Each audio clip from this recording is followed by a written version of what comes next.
There's a boy kicking dirt in the field of poor choices. Now this boy has a name, but he doesn't like it, because he has trouble pronouncing the world, while others keep from swallowing their tongues and trying to pronounce a three-letter question. That's his name.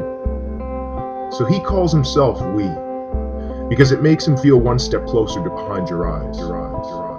You can catch him at his most unhealthy. He's got some issues in his past that he'll probably take to the incinerator. The sequence of youth's weakness sees that everyone's path is next to always marked with unimaginable tearjerkers. We is no different, and he likes it like that. Not having difference. We can see that there is a reminder line drawn in the sand that says perspectives are subjective, and feelings, well, feelings are lessons, humanely insane lessons. And while a vision of the path is staying away, we're left fading awake. See, we handles trust with discretion. Deception, it has a hard time working here, because that'll be the story through the fruition of his days. Word can be possessed in a way that makes the sky look like it flies through the wayward blue. This life is fantastically unfathomable. The paths crossed mean more than only silhouettes travels. It's tragically magical what life's ribbon has left to unravel.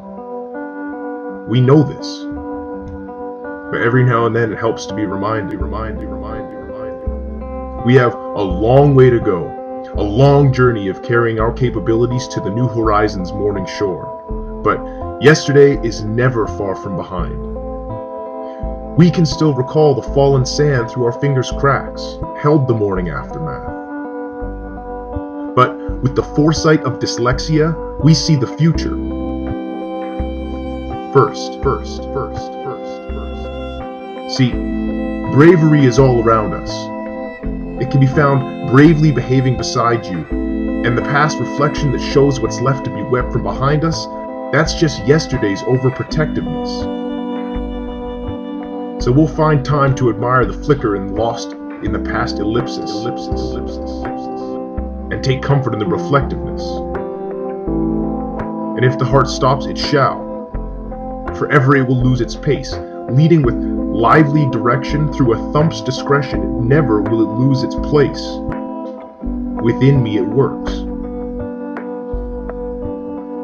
And so, if the history soundtrack is embroidered with behavior disorder abnormalities, we just remind ourselves that we've been swimming in societal storms since before Scars Adorn could reform our Virginia technicalities.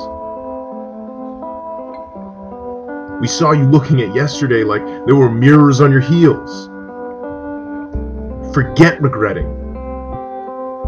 Just remember reminiscing on memorized regrets. Let the hurricane ceilings be a welcome change to the standard still silence. When midnight calls, wide awake as we look back to see the last camel break the straw, just adjust to the petty heavy head. We have a lead brain. That's a fact. It's a battle magnet, held up by guilt straps. Don't laugh. We didn't see the size of the traffic jam that birthed us.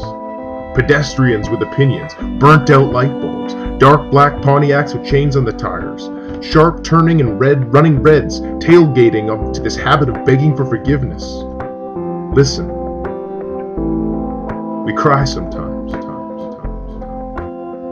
But we know that scarred is the thin line lying between scared and sacred.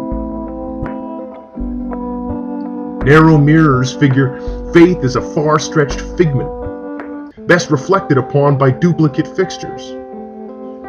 Everybody has somebody that they can't contain. Because for everything you are, someone is something you're not. But don't worry. Don't be afraid ever. Because we feel in good company. The moon is lonely, said the sun and I. So we parted his blanket of translucent warmth to let his sobering reclusiveness dance with the stars of yesterday's promising tomorrow. There's fear in wanting more out of life. So now we learn to spell the stars with a map to the sky. So what is marginalization other than a concept? A feeling, not a fact. A feeling that we have come to grips with. The things we've learned to live with and not live against. Look, I know we seem like we're the first of the last to know. So we're not saying follow along verbatim. These are just things we tell ourselves. Take what you will. You can see what works. I mean, look, if we didn't have so much of this life all wrong, we would have gotten it right by now.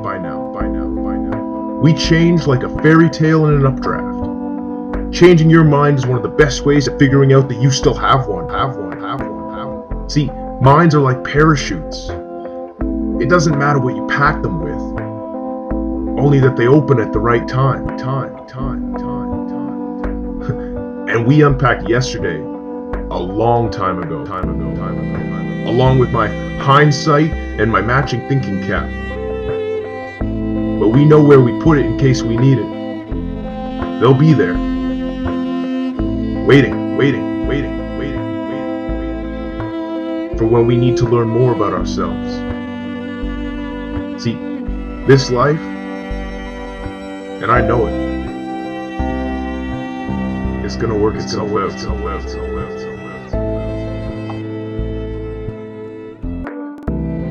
We are always on the verge of being mesmerized by uncertainty, but we must move on. Some of us who have already begun to break the silence of the night have found that the calling to speak is often a vocation of agony, but we must speak. We must speak with all the humility that is appropriate to our limited vision, but we must speak.